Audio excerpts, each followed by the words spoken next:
Minha esposa abandonou a mim e ao nosso filho, anos depois, quando as coisas ficaram difíceis, e ela precisou de mim, ela voltou. Então eu fiz a única coisa que poderia fazer. Marcos arrumou a gola da camisa e olhou para o relógio em seu pulso. Quase 6 da manhã, e ele já estava de pé há mais de uma hora. Na cozinha, as louças do dia anterior esperavam por água e sabão, mas ele não tinha energia nem para pensar nisso. Júlia, a filha mais velha, dormia no quarto ao lado do pequeno Mateus, que ainda tentava falar suas primeiras palavras. Renata, a esposa, não estava em casa. Ela havia saído pela porta 2 dias antes, sem carregar nada além de uma bolsa e um olhar que não revelava culpa. Na hora em que dissera, preciso fazer algo por mim, antes que seja tarde, Marcos ficou sem reação. Passou a noite em claro, pensando se ela mudaria de ideia ao amanhecer. Não mudou. Ele tentara ligar no celular dela algumas vezes, mas só recebeu silêncio. Júlia, de apenas 6 anos, perguntou quando a mãe voltaria. Ele respondeu que não sabia. A menina fechou a cara, abraçou Mateus e não insistiu no assunto. Marcos percebeu, naquele gesto contido, que a filha era mais forte do que aparentava. Sentiu um orgulho misturado à desolação. Não saberia dizer qual dos dois sentimentos doía mais. Na manhã seguinte, ele levou as crianças para a escola. Júlia no primeiro ano do ensino fundamental e Mateus na creche anexa. Enquanto dirigia, lembrou-se de como tudo fora diferente um mês atrás, quando os 4 saíam juntos, entre risadas, mesmo que Renata costumasse ficar calada ao volante. Ela estava estranha há algum tempo, mas ele evitara confrontá-la. Achava que era apenas estresse. Não se deu conta de que a esposa planejava ir embora. Depois de deixar as crianças, Marcos estacionou em uma rua tranquila e apoiou a testa no volante, sentindo o olhar úmido brotar. Não sabia por onde começar a resolver aquela bagunça. O aluguel da casa estava atrasado, o salário no emprego de meio período de mecânico não era o bastante, e ele não podia faltar ao outro bico no supermercado. Sentia uma exaustão prévia, como se carregasse o peso de 1000 responsabilidades que sempre dividiria com Renata. Ela não dera adeus, nem deixara explicações, apenas saíra como se fosse o ato mais simples do mundo. Aquilo o atormentava. Quando o relógio marcou 7h30, ele se recompôs. Precisava trabalhar, precisava cuidar dos filhos, precisava lidar com o fato de que não tinha certeza se Renata voltaria ou não. Começou a lavar os carros de um cliente que o contratava vez ou outra para pequenos reparos. Cada vez que ensaboava a lataria, repassava mentalmente as contas do mês. Ainda faltava comprar fraldas, leite e o material escolar que Júlia precisaria para as próximas semanas. Perguntou-se se Renata pensara em tudo aquilo antes de sumir. Talvez não. Talvez tivesse pensado e mesmo assim escolhido partir. Essa incerteza o corroía. Na volta para casa, encontrou Mateus chorando no berço. A creche só funcionava até certo horário e ele atrasara alguns minutos. Recebeu um sermão da monitora e um olhar de reprovação que o fez sentir-se menor. Já não bastava a angústia de não ter notícias de Renata, ainda precisava lidar com a desconfiança de quem não entendia por que ele estava sozinho naquela tarefa. Conseguiu sorrir para Mateus, que o olhava com os olhos arregalados de quem não compreendia o motivo da ausência da mãe. "Papá?" disse o pequeno com a voz confusa. Marcos segurou o filho nos braços, balançou um pouco e sussurrou que estava tudo bem, embora não tivesse certeza disso. Em casa, começou a esquentar água para fazer macarrão com molho pronto, a única coisa que tinha na despensa. Júlia chegou da escola meia hora depois, usando a chave que Renata costumava carregar. Quando a menina entrou e viu o irmão nos braços do pai, suspirou e franziu o senho. "Ela não ligou, né?" Marcos balançou a cabeça. Júlia colocou a mochila no sofá, lavou as mãos e se ofereceu para cuidar de Mateus enquanto ele terminava o jantar. O silêncio entre eles era pesado, mas havia uma cumplicidade triste que pairava na atmosfera daquela casa. O vento soprava pela janela aberta, balançando a cortina e mostrando como tudo parecia mais vazio sem a presença de Renata. Naquela noite, Marcos finalmente decidiu que não podia mais contar com uma volta repentina. Precisava se reorganizar. Tinha algumas ferramentas antigas guardadas na garagem, herdadas do pai, falecido anos antes. Lembrou-se de quando era adolescente e passava as tardes ajudando o velho a consertar motores. Talvez pudesse ganhar algum dinheiro extra oferecendo reparos para conhecidos. Fez anúncios em pequenos sites de classificados e colou um cartaz no mercadinho do bairro.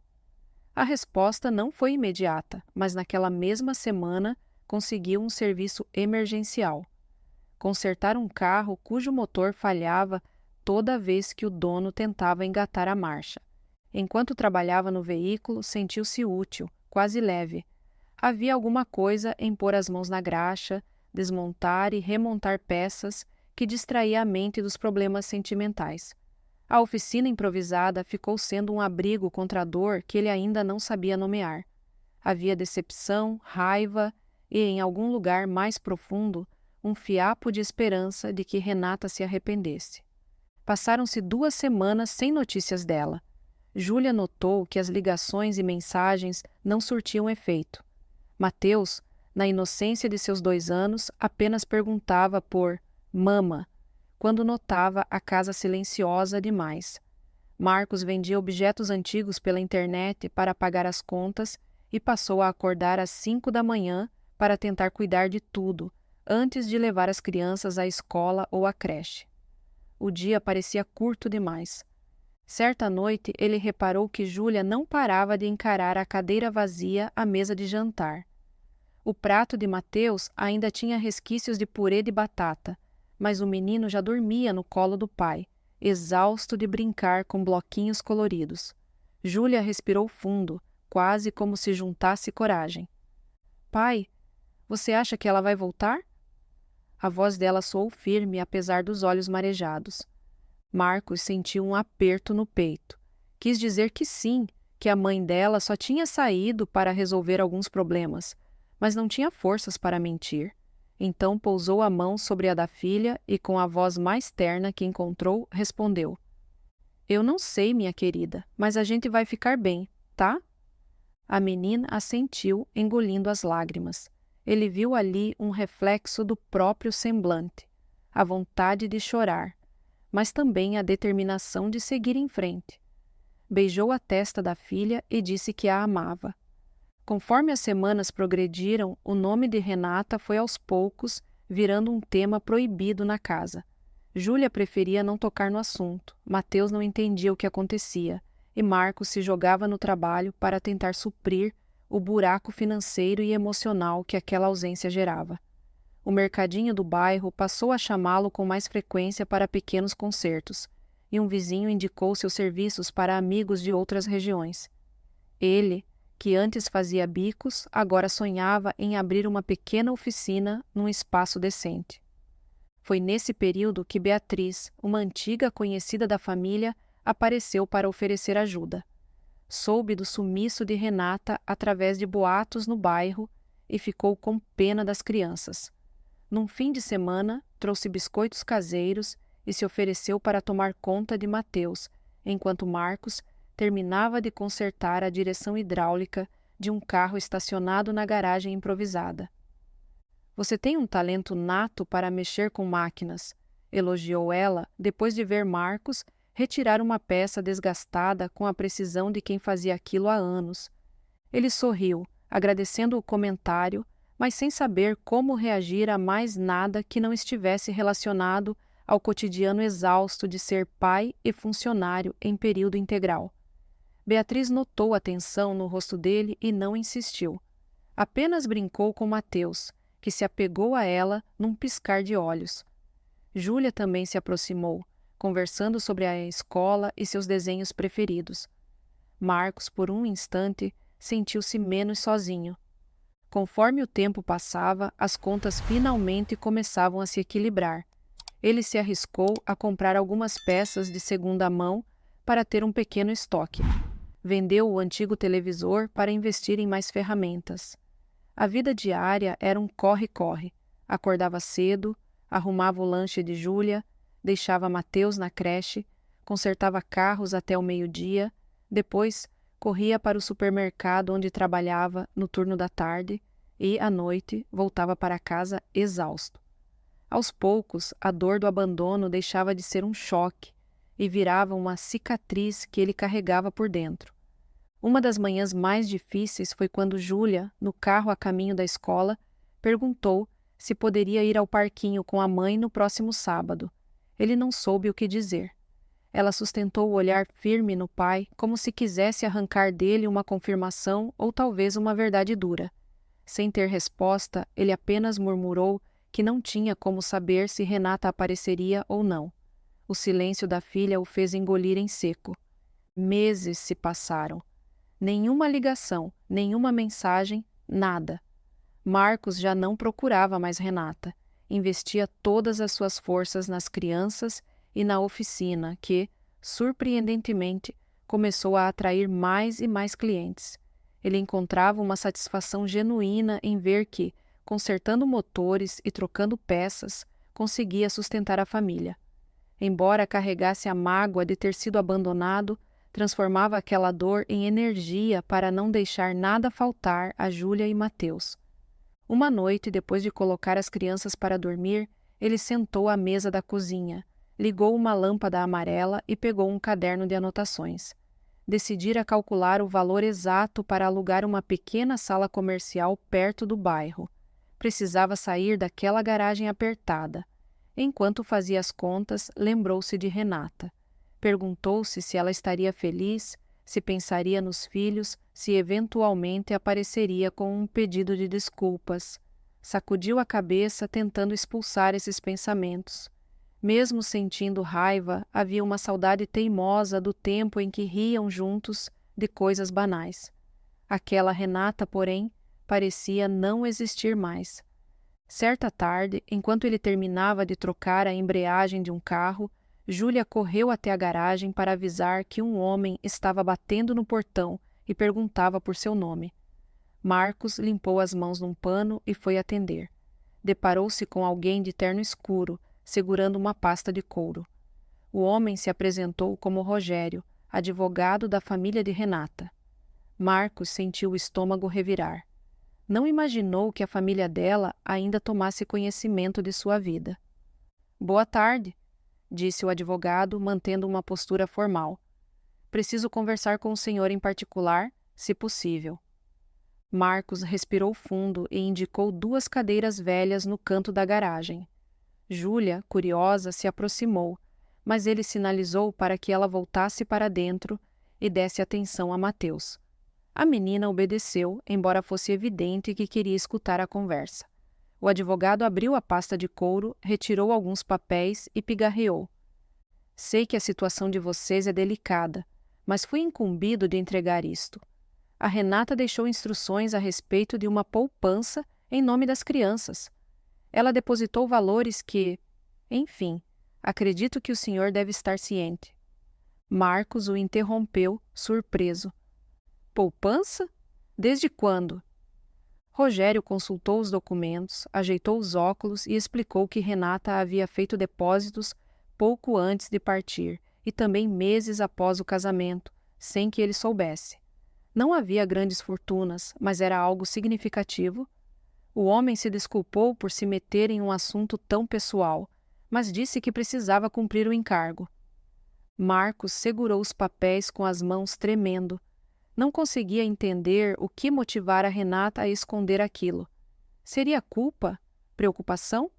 Será que ela previra a possibilidade de partir e quis garantir algum respaldo financeiro? Aquela mistura de emoções latejava no peito. Sentia raiva, confusão, talvez até um sopro de alívio, pois aquele dinheiro poderia ajudá-lo com as contas e dar uma vida melhor às crianças.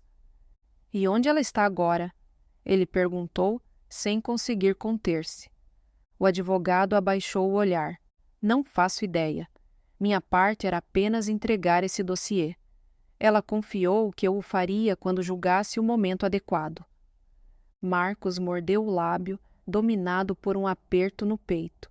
Agradeceu a Rogério e o acompanhou até o portão, sentindo-se zonzo. Com a pasta nas mãos, voltou para a garagem, onde a embreagem inacabada parecia um problema muito menor comparado ao turbilhão de perguntas que surgiam na cabeça. Pensou em Júlia e Mateus. Decidiu que não diria nada a eles naquele instante. Não queria criar falsas expectativas sobre a mãe, muito menos fazê-los pensar que ela era uma espécie de heroína por ter deixado aquele dinheiro oculto. Ele se sentou num banco improvisado, segurou os papéis e encarou os números da poupança. A cada linha que lia, recordava-se de momentos em que tentara falar com Renata e não conseguira. Lembrou-se de certa noite em que Mateus teve febre alta e ele implorou para Renata atender ao telefone, mas não teve resposta. Pensou em Júlia sentindo falta de um laço de cabelo que a mãe compraria se estivesse por perto. Tudo isso passava pela sua mente enquanto diante dele havia a prova de que Renata não fora completamente indiferente. Mas por que então ela partira sem explicações? Por que deixar aquelas economias em segredo, como se fosse um plano de fuga planejado? O sol começava a se pôr, e ele notou que precisava buscar Mateus na creche e Júlia na escola. Guardou tudo dentro de uma gaveta trancada e respirou fundo. Levantou-se, limpou a testa suada e saiu para cumprir suas obrigações paternas. Pelo caminho, pensou se deveria contar sobre a poupança a Beatriz, que se tornara uma amiga fiel. Talvez ela o aconselhasse, mas Marcos temia que qualquer opinião pudesse mexer ainda mais com seu coração partido. Ao encontrar Júlia, ela percebeu o semblante abalado do pai. Sentiu vontade de perguntar, mas, vendo o olhar cansado dele, preferiu ficar em silêncio. Mateus, em seus bracinhos, apontava para um biscoito que o pai guardava no bolso, sem saber da tensão que pairava no ar. Marcos desejou ter uma vida normal, sem reviravoltas ou abandonos que o fizessem duvidar de sua própria capacidade de ser feliz. Só que a realidade se impunha. Renata deixara um rastro de perguntas, sem resposta, e agora uma poupança que ele não sabia se poderia aceitar. Quando chegaram em casa, ele deu banho em Mateus e pediu que Júlia organizasse os cadernos para o dia seguinte. Preparou um arroz simples e feijão que tinha congelado, lembrando que precisava passar no mercado para comprar frutas. A rotina seguiu, mas o coração dele pulsava com a urgência de quem carrega um segredo doloroso. Ele colocou as crianças para dormir e, quando ficou sozinho na sala, pegou novamente a pasta. Observou atentamente o valor depositado e os extratos. Sentiu que aquilo poderia mudar a vida deles, mas também temeu que fosse apenas mais uma forma de Renata reaparecer, invisível, impondo a sombra de uma presença que ele tanto tentava superar. Naquela noite não conseguiu chorar. Estava atordoado com o turbilhão de pensamentos. Decidiu que, por enquanto, guardaria aquele segredo. Não dividiria nem com Beatriz, nem com amigos, nem com as crianças. Precisava antes entender por que Renata teria feito algo assim. Temeu que, ao aceitar o dinheiro, estaria concordando com a ausência dela, como se fosse um preço pago por aquela fuga. Por outro lado, rejeitar a quantia significava deixar de lado uma ajuda que poderia garantir a Júlia e Mateus uma estabilidade maior. Com o caderno de anotações sobre o possível aluguel de um espaço para a oficina, ao lado da pasta com os documentos, Marcos se sentiu num beco sem saída. Respirou fundo, apoiou a cabeça na parede e deixou que o silêncio da casa vazia o envolvesse. Não havia moral a ser aprendida, não havia conclusão óbvia. Existia apenas um homem machucado, 2 filhos que confiavam nele e uma conta bancária misteriosa deixada por uma mulher que partira sem se despedir.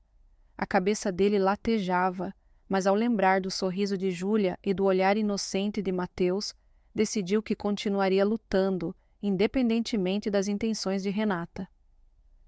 Assim terminou aquela noite, sem alívio, sem respostas, mas com a determinação inabalável de seguir em frente, mesmo quando o peso das incertezas ameaçava esmagá-lo.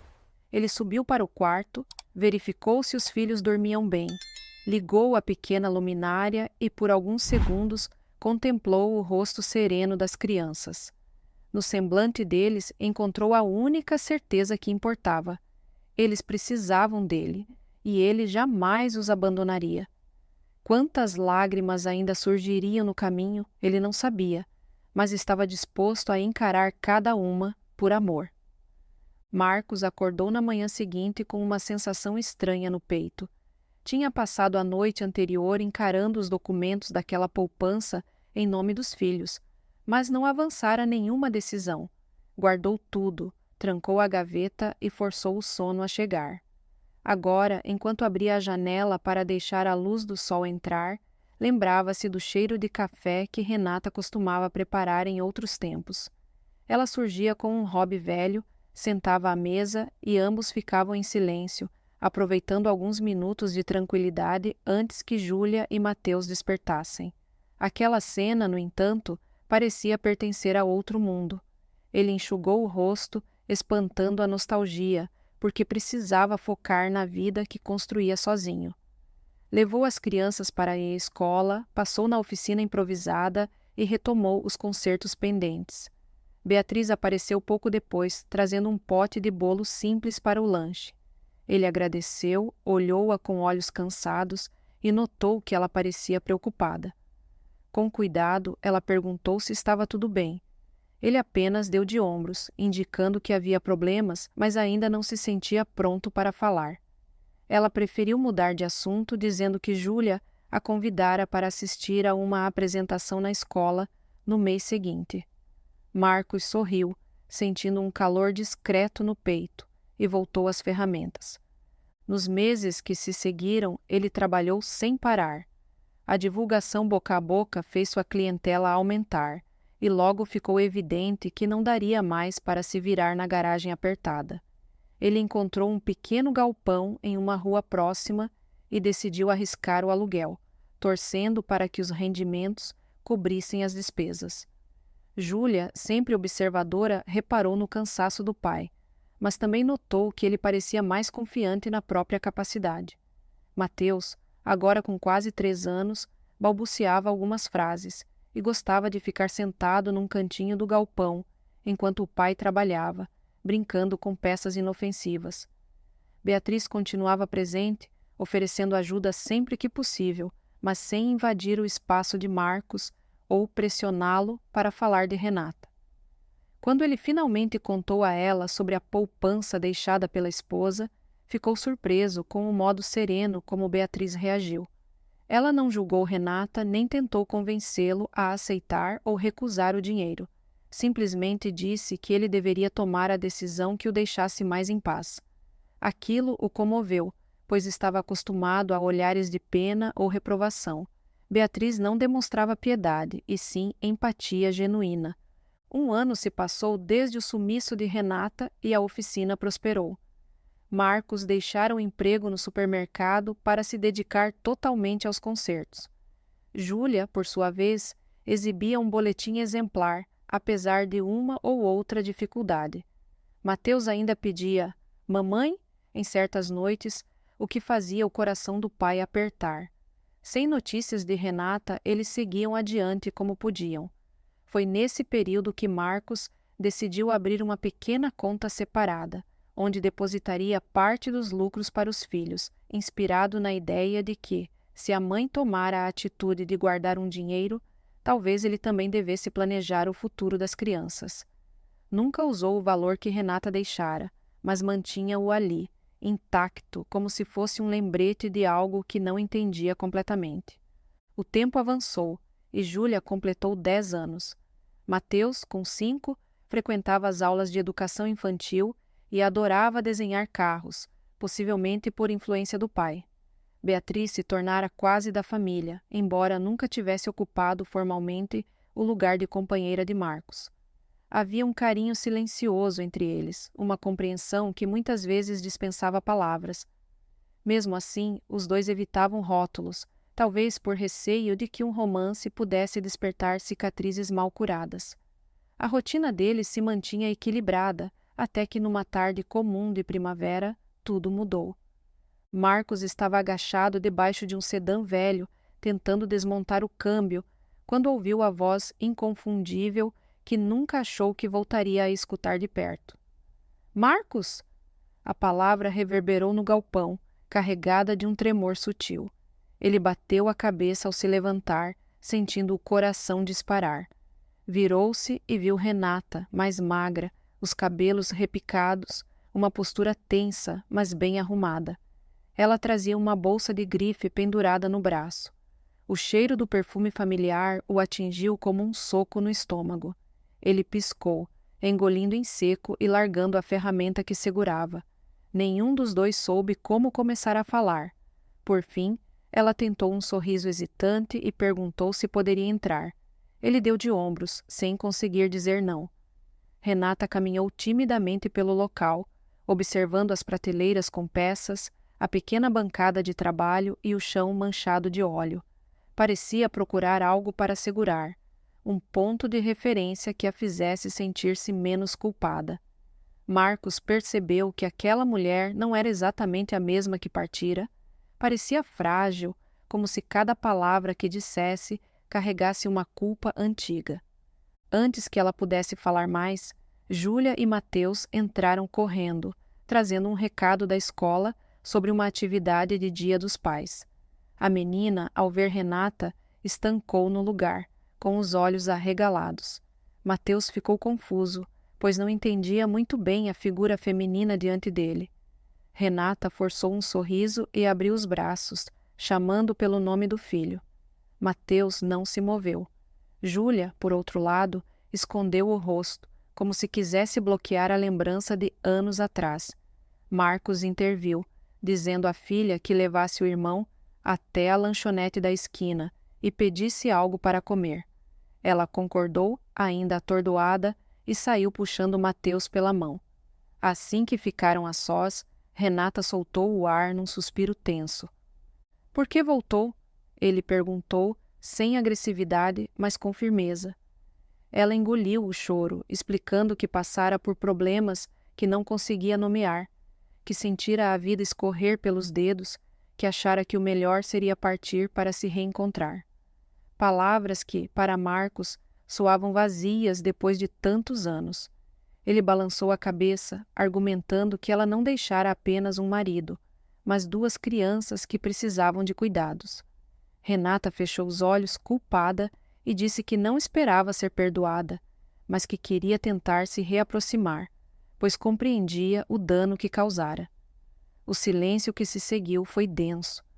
Marcos soltou uma pequena risada amarga, lembrando-se de cada noite em claro, cada febre de Mateus, cada choro abafado de Júlia. Pensou em tudo o que ele e as crianças enfrentaram sozinhos. Se você quisesse mesmo ser parte da vida deles, não teria ido embora naquela época, ele falou, contendo as lágrimas. Renata quase implorou para que ele não fosse tão duro, mas percebeu que não podia exigir benevolência. Saiu dali com uma promessa vaga de voltar no dia seguinte, como se acreditasse que bastava insistir para recuperar o tempo. A aparição repentina de Renata deixou Júlia em choque. A menina evitou falar no assunto, mas, numa noite, Marcos a ouviu chorando baixinho no quarto. Ele entrou, sentou na beira da cama e afagou seus cabelos. Ela fungou e, de cabeça baixa, perguntou por que a mãe achou que era fácil sumir e depois voltar. Ele não tinha uma resposta pronta. Apenas disse que sentia muito por não ter protegido a filha daquela dor. Júlia lhe deu um abraço apertado e, no silêncio, eles se compreenderam. Mateus continuava confuso, pois se lembrava vagamente de uma figura materna, mas, ao mesmo tempo, tinha em Beatriz uma referência mais sólida, alguém que estava sempre presente em datas importantes.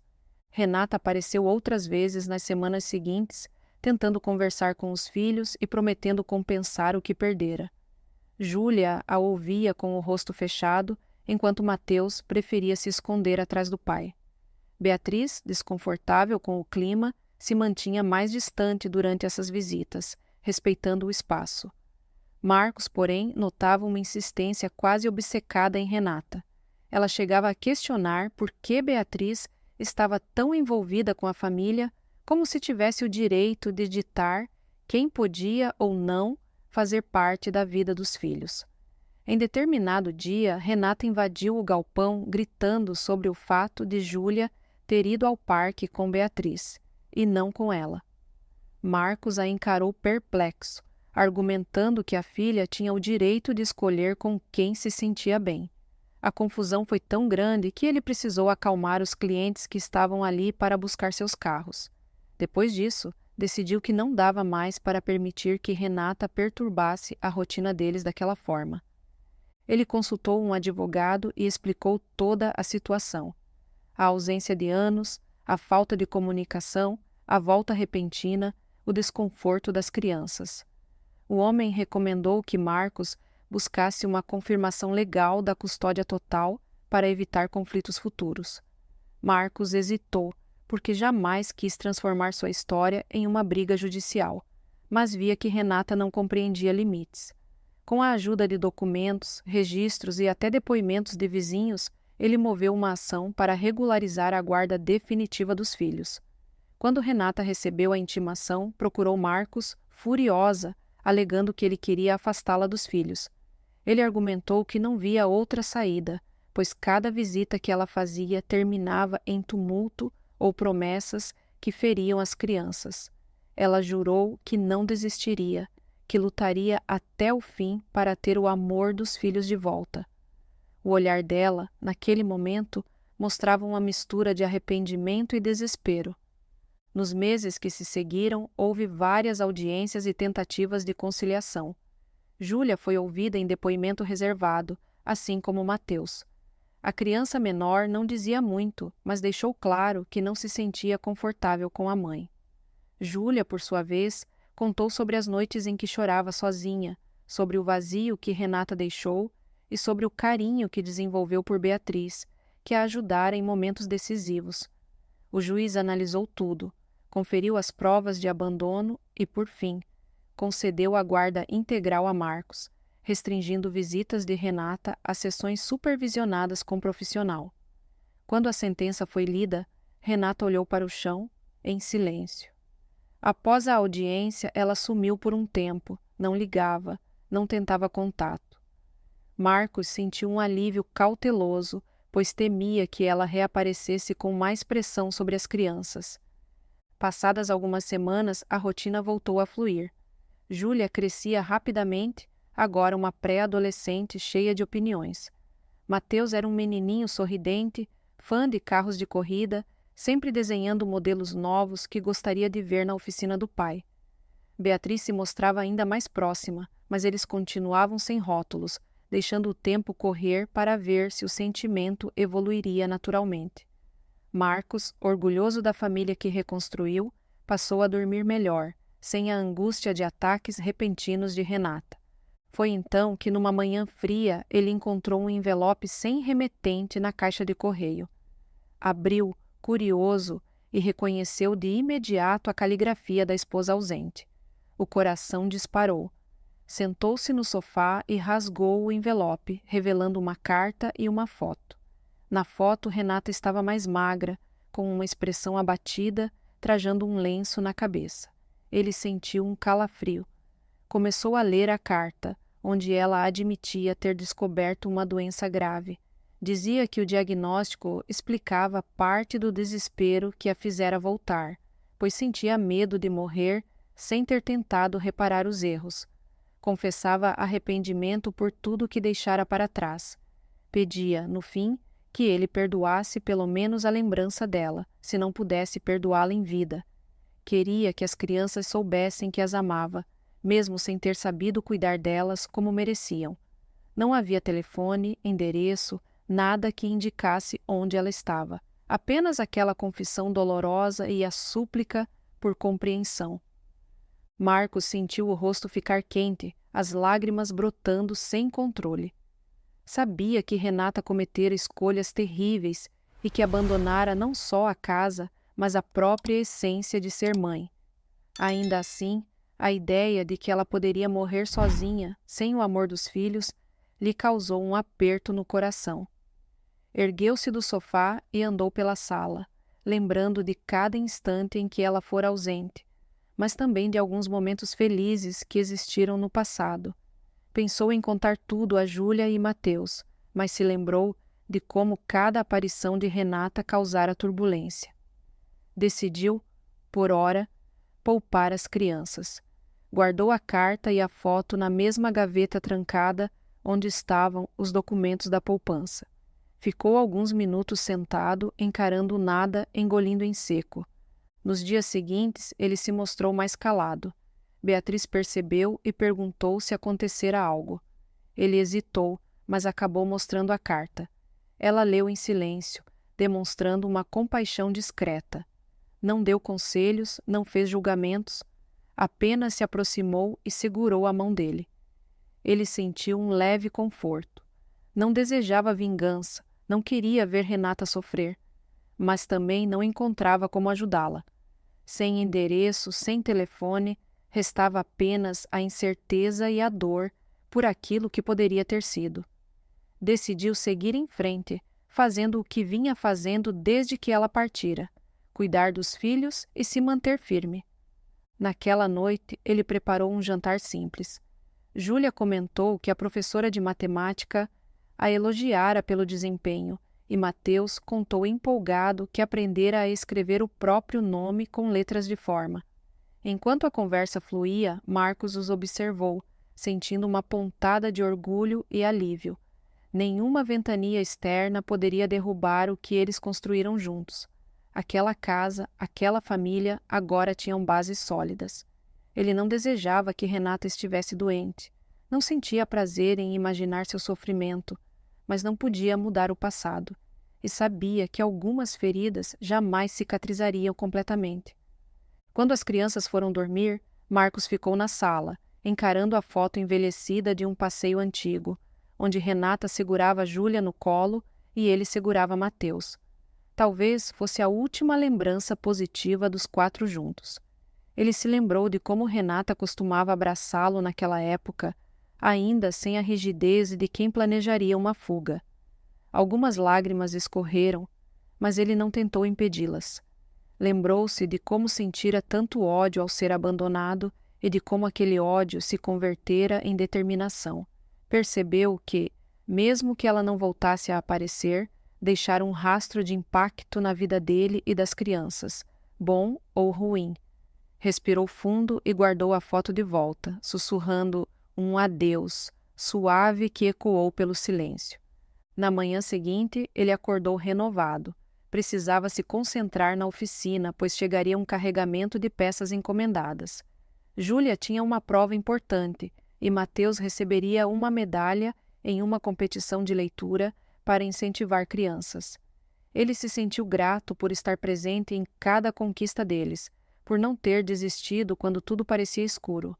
Sabia que não existia felicidade plena, que sempre poderia surgir um fantasma do passado, mas também entendia que naquela casa a dor antiga se transformara em um tipo de força silenciosa. Olhou pela janela e viu o sol nascente, as primeiras lufadas de vento soprando as folhas no quintal. Beatriz viria mais tarde, talvez para tomar café com ele antes do trabalho. A vida prosseguia, e ele estava determinado a vivê-la de forma plena, sem carregar culpas que não eram dele. Enquanto abria a porta para o novo dia, lembrou-se da última frase que Renata escrevera na carta. Me desculpe por não ter sido o que você precisou. Quero que saiba que nunca foi culpa sua. Ele guardaria aquelas palavras não como um bálsamo, mas como um lembrete de que algumas pessoas simplesmente não conseguem permanecer. E seguiu adiante, firme, conduzindo Júlia e Mateus em direção a um futuro onde o amor persistia, mesmo que imperfeito. Nada apagaria a dor do abandono, mas eles tinham construído, juntos, algo que a ausência de Renata não poderia derrubar. E com esse pensamento, Marcos trancou a gaveta dos segredos e abriu as portas do galpão, pronto para mais um dia de trabalho e esperança. Gostou da história de hoje? Então ajude o canal apenas compartilhando esta história com 2 amigos, pois isso nos ajudará demais. Comente a sua opinião e se inscreva no canal para receber nossas belas histórias. Ative também o sininho das notificações.